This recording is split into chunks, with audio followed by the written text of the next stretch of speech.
Hey everybody, it's Chris Brandt. I am in my kitchen again. Welcome. This is gonna be kind of a quick one, but I'm just talking about, I'm gonna start making a sourdough starter. My husband and I love sourdough bread, and we have a local farmer's market that we go to, and we have a lady that always has freshly made bread there, sourdough bread. She has different flavors, different, combinations and things. So I thought, you know what, I'm gonna do that myself. I've tried it before and with not a whole lot of success, but I really wasn't gung-ho about it. Now I'm really excited about it. So, because I want to start making my own. So the starter is kind of the key, I think, to the whole thing. So I went online and I did a little bit of research, which that's always good. I came up with one that really spoke to me, kind of jumped out at me. It's called the Clever Carrot. I'm not promoting in any way. This is not paid or anything, but it says make your own sourdough. What I liked about it was this has an actual calendar, kind of, sort of, and that's one thing that she said on the video was, you're going to want to make sure that every single day you're doing what you need to do. So it is kind of a commitment. It's not one of those things where you set it and forget it. I think you get to that point where you can, but at the beginning you have to really nurture it. So the other thing that I've been reading is you should name it. You should name your starter. And so I have decided I'm going to name mine Franny. And my mother's name was Frances, and sometimes my dad would call her Franny. And so I just figured that was appropriate to name it after my mom. So I'm just going to kind of show you. So I'm a beginner. This is all. I'm not a pro. I'm going to do this. I'm really hoping that I succeed. So I'm going to do little videos that's going to let you see how things are going, how it's progressing. So a lot of it has to do with temperature in your home and keeping it at like a specific temperature. But this has kind of a little calendar here. What you'll need, it says first what you'll need. So you'll need like a glass jar, a rubber spatula, whole wheat flour, which is what I have. You can also use AP or all-purpose flour or bread flour, either way. But I kind of want to do the everything I was reading said to start with whole wheat, so that's what I'm doing. So, and then a digital kitchen scale, and then it says to print this out. So on day one, see, this is what I like so much about it is it says day 1, day 2, day 3, day 4. This is what I need. I need this to keep me going. So I'm going to keep this here in my kitchen around my counters, and then that way it's going to click with me. Oh, got to do that. Oh, got to do that. Because you got to feed it. You got to feed it and take some out and feed it and all that. So it's going to be fun. I'm really excited about it. And she even has on here, don't forget.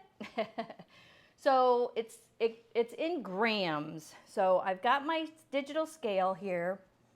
I have to push it to where it's in the grams. It's ounce. Okay, I'm going to take that off because it's not wanting to do.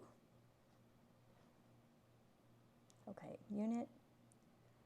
Grams, 0, but then I have to put this on here and it's going to weigh that, and then I have to push my tare so it's 0. Okay, so I did pre-measure this so that I kind of know. If you don't want to do the grams, it's not quite a half a cup.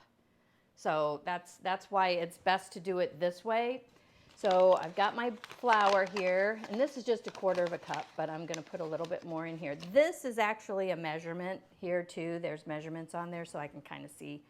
So I just put this on here, put it in because I know, okay, so that's about 58 grams right there. So I'm only going to need a little bit more. And I just kind of, like I said, I measured it to just about and that's 59. Really good. So just a smidge more, and that's 60. I'm sure if you go over a little, it's not going to be that big of a deal. So this is the amount of flour. It's just about a half a cup. So I'm going to put that in. Boop, boop, boop, boop.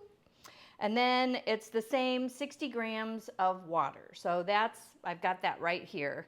I have filtered water that I've used. So, and it's a little bit, it needs to be more of a room temperature, I think. That kind of helps it to be to kind of mix up better. So then I'm going to mix that in here. Boom, boom, boom. And my rubber spatula. And you're just going to kind of mix this up.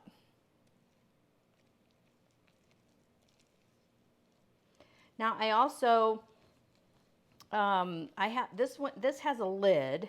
It's going to be kind of, she doesn't really say what the consistency of it's going to be. I think I've got another page over here.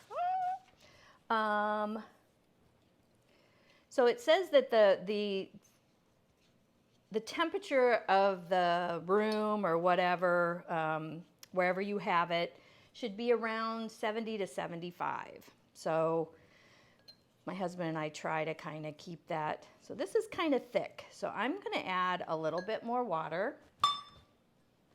Right back. You'll hear me talking. Because I don't think it's supposed to be like bread dough. So I'm going to just put a little extra water in there. Because you want it to be to where it's going to rise. It's going to bubble and rise. So you don't want it to be like dough already. A little bit more. So yeah, it's kind of, you know, baking is kind of a, you know, approximation sometimes with stuff. So so I think that might look about right. It doesn't really say what it's supposed to look like.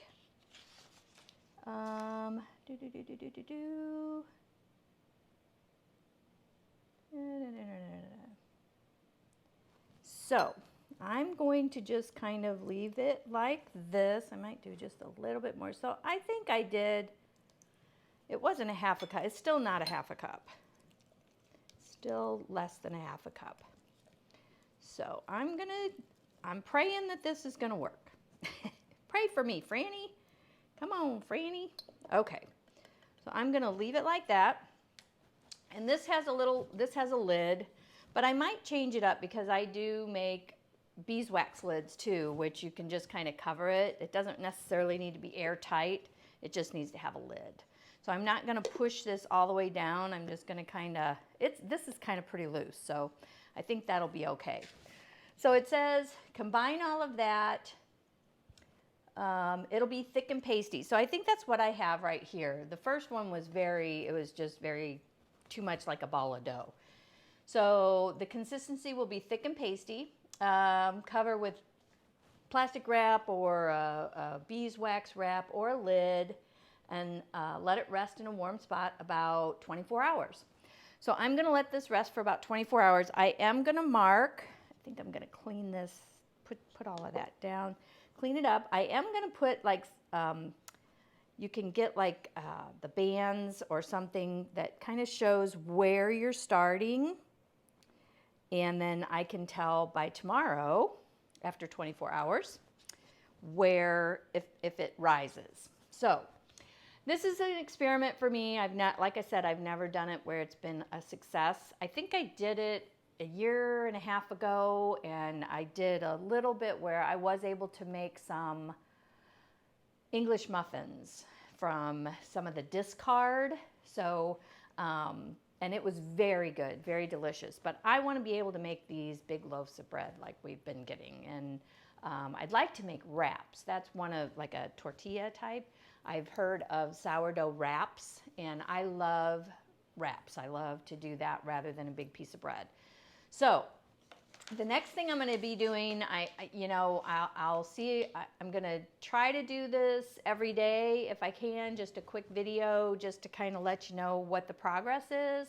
But this is exciting for me. I'm loving going back to the pioneer days, so to speak. You know, Little House on the Prairie, where we were able to. They made their own bread. They did all of their own stuff. So that's it for me today. This is going to be, like I said, day 2 is going to see if I'm going to check and see if there's any bubbles.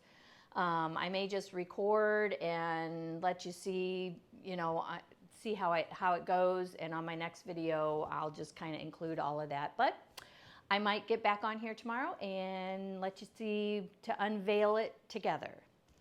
Thanks for tuning in, and if you are back for a second time or a third time, or you're following me, thank you so much. I really appreciate it.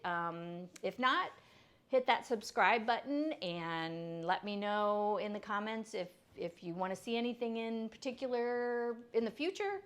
Otherwise, I will see you next time.